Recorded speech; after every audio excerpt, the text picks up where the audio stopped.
Shalom. First and foremost, as always, giving all the praise, honor, and glory unto Yahweh, Bahashem, Yahweh Shai, Bahashem, Rachak, Kodash, double honors to the apostles and elders of Great Millstone.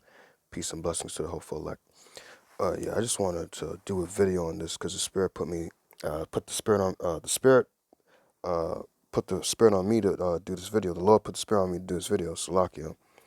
Because something I've noticed for the last couple of weeks on my way to camp and, on my way home after camp, especially after yesterday, going to camp and coming back, people don't give to the poor at all. The last couple of weeks that I've been going to camp and coming back, everybody who's on the train will just see a homeless person.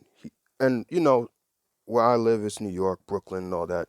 Sometimes these homeless individuals will, try to scam you. That you do have people like that who act like they're poor and come on the train and sit there and give you a sob story, and they're really not poor. They're just trying to get whatever money they can. I do have that, but you don't always know. You never know who might be actually sincere and somebody who might not be sincere. And so when I was on my way to camp, the first individual was a Jake.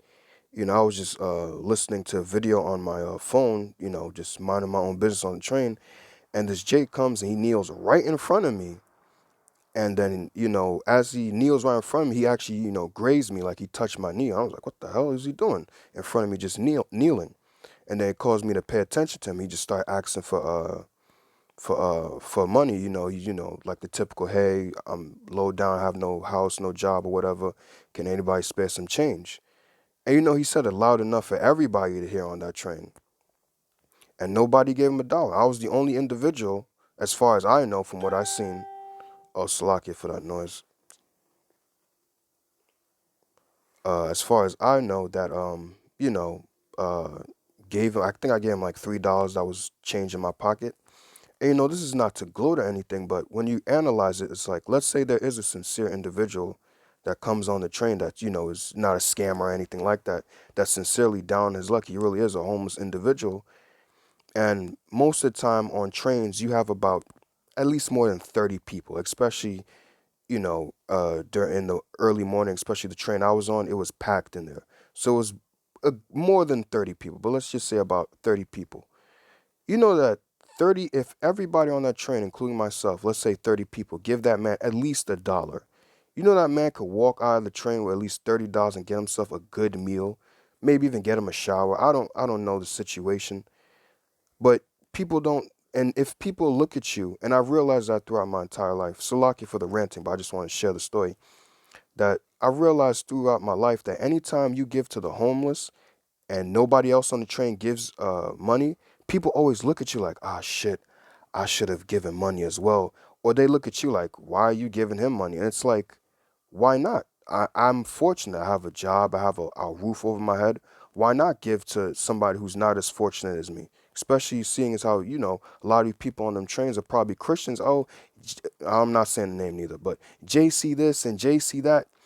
And, you'll go to church on Sundays, but then you'll see a homeless individual and you won't even, some people I've seen, they don't even look the person's way. They'll hear them and they won't even look at the person. Like, they'll just ignore them. And I'm like, but when you're down on your luck, you're going to want help. And that's how we're all going to be. And that's what I want to bring to your attention in this video, that, give to the poor, man. It's instructed to us in the scriptures to give to the poor. Like I gave the example, if everybody just gives that man, like I said, if it's a sincere individual that's really down his luck, give that man at least a dollar, and let's say there's about 30 people on the train, that man walks away with $30. He can get himself a well good meal, and probably even have money if he's smart, save it up for the next day and have a meal for like maybe 2 or 3 days. There was actually one individual, this was months ago after coming from camp. He was an army veteran that he was down his luck, and he was really begging and pleading on the train. He was like, so nobody here is going to pay attention to me? That's what he was saying. Nobody's going to pay attention to me. Nobody's going to even look my way. Nobody's going to give me a dollar. I fought for your country. I did this and I did that. And none of you can even at least give me any type of change in your pocket or anything. Nothing. Now, he didn't attack nobody on the train, but he was just really infuriated. He was really Salakia. Now, all of a sudden, my phone wants to give me messages or whatever, or notifications. But that's just Satan. But damn it, see now it's messing with my memory. Right. Nobody wants to give the individual, the army veteran, nothing. And like the scriptures say, uh, I just want to bring out this first precept and then go from there. This is Hebrews chapter 13, verse 2. Be not forgetful to entertain strangers, let me read that again. Hebrews 13 and 2.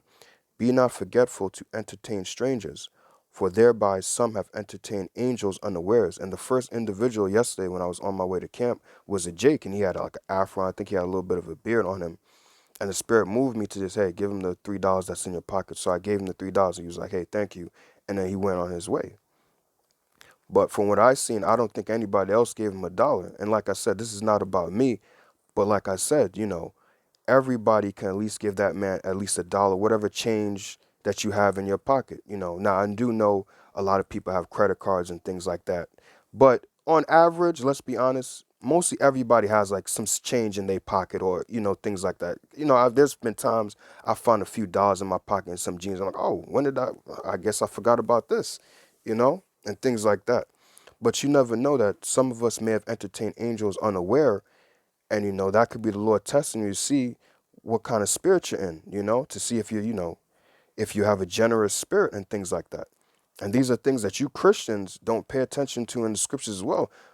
Because, an angel could pop up as a homeless individual to, the Lord will send him to try you and test you, see what kind of person you are, what type of integrity you got, mindset. And if you just sit there and I ain't giving you nothing, well, the reason why the Lord put the Spirit on me to bring this video out is we're coming to into some trying times where we're gonna need the Lord to answer our prayers, for the Lord to look down upon us with mercy and have mercy upon us and help us when like right now in your living conditions. Revelation 12 and 12, the devil should come down with great wrath. You're not going to be in your home all the time. You're not going to be in, having money like that to spend to get, whatever food you want. Because we know that the Charagma is coming out very soon. It's right around the corner.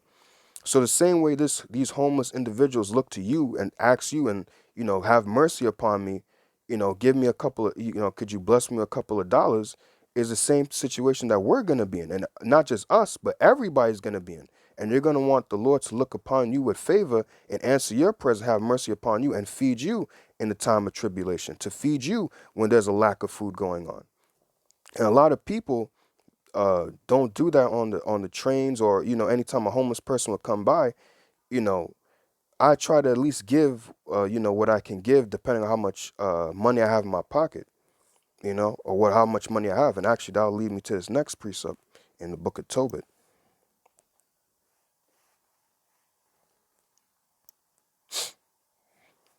So this is just a exhortation to, when you see homeless, don't turn, well, the precepts will explain everything I'm saying, but don't turn your face from a homeless person, because when you're in need in these trying times, you're also going to look for the Lord to look upon you and not turn his face either. So this is Tobit chapter 4, if I'm not mistaken.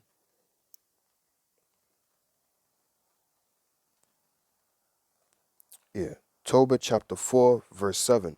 It says, give alms of thy substance, and when thou givest alms, let not thine eye be envious, neither turn thy face from any poor, and the face of the heavenly Father shall not be turned away from thee. Right. So you see these individuals, especially you Christians, that see homeless individuals come on a train. Like I said, and I believe the next precept is going to explain what I'm saying. Give according to however the Spirit moves you to give. This, you don't have to give $20. You don't have to give $100. Give them $1. Give them, a couple $2. Sometimes I've given even $5. Again, this is not to boast, but give according to what the Spirit moves you to give. And if everybody gives that man $1 or $2 on the train, that man will leave, a rich man on the train. And like I said, he can get, be properly fed. He don't have to, get himself like some honey bun or some bullshit. He can get him like a Subway sandwich, some bullshit, and be properly fed. Or if, like I said, if it's an angel, the Lord will see that sends the angel to try your integrity, to see what you're about, to see if you're gonna remember these precepts, to not look down upon the poor, to not turn your face from the needy. Continuing on, this is Tobit 4 and 8. If thou hast substance, give alms accordingly. If thou have but little, be not afraid to give according to that little. So even if you might not have a job, but the Lord is still blessing you to still have money in your pocket, don't be afraid to give. Let's say you have about $20 in your pocket or so, or even $10, right? And you might be like, damn, this is all I got left to get me something to eat. That's a little bit that you have, but give them $1 at least, or give them $2. $8. I understand inflation is going up, but I would think at least 7 to 8, maybe even $5, maybe Lord's willing, is enough to get you, maybe a sandwich, a roll with some turkey or something on it, and a drink, like an Arizona, and go your way, you know. So I'll read that again. Tobit 4:8. If thou hast abundance, give alms accordingly. If thou have but little, be not afraid to give according to that little, right? And that's what people don't have, especially y'all with y'all stimulus checks y'all began, like Joe Biden said it. Y'all got y'all $1,400 stimulus checks. You shouldn't have a reason to not give a homeless person, $1 or something. But in the day of trouble, these people are gonna be like, "Oh God, help me," and be like, and I know there's that precept that Yahushua mentioned it, but I can't remember where. I can't find it. But you're gonna want the Heavenly Father to look down upon you with favor, but you didn't look down upon the homeless with favor. You looked at them with scorn and contempt.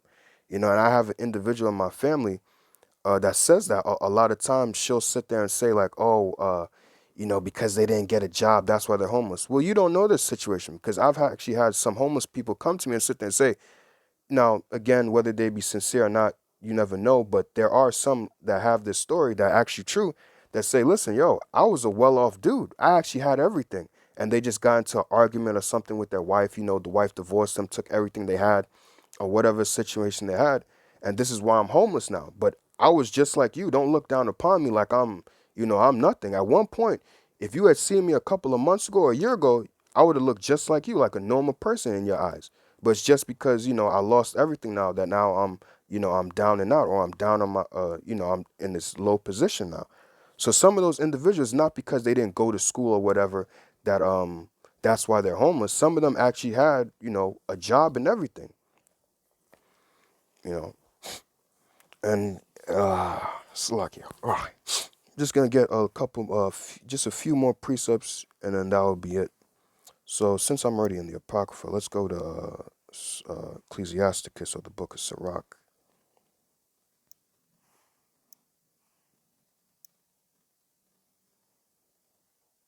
Right. So this is Ecclesiasticus, or the Book of Sirach, chapter 4. I'll start at 4. Right. It says, "Reject not the supplication of the afflicted, neither turn away thy face from a poor man." And like I said, a lot of individuals on the train do that. So this is an exhortation. When you see a homeless person, if the spirit moves you, especially if it's a Jake, you see, if it's a Jake, give him a buck or two, man. Don't hold out. Because when the time comes that, like I said, you're going to want the Lord to look down upon you to feed you. Do the same for, someone who's homeless. Verse 5, "Turn not away thine eye from the needy, and give him none occasion to curse thee.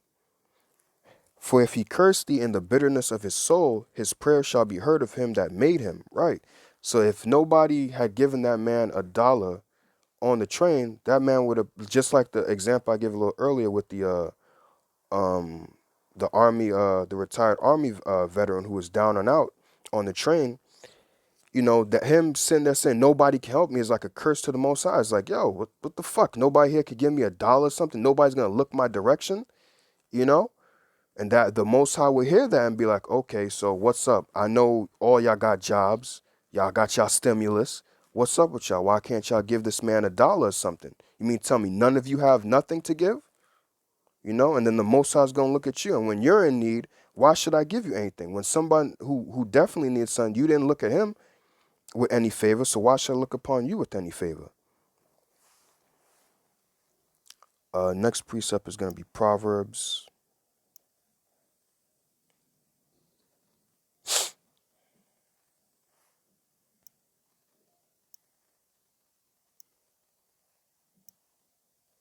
19 and 17.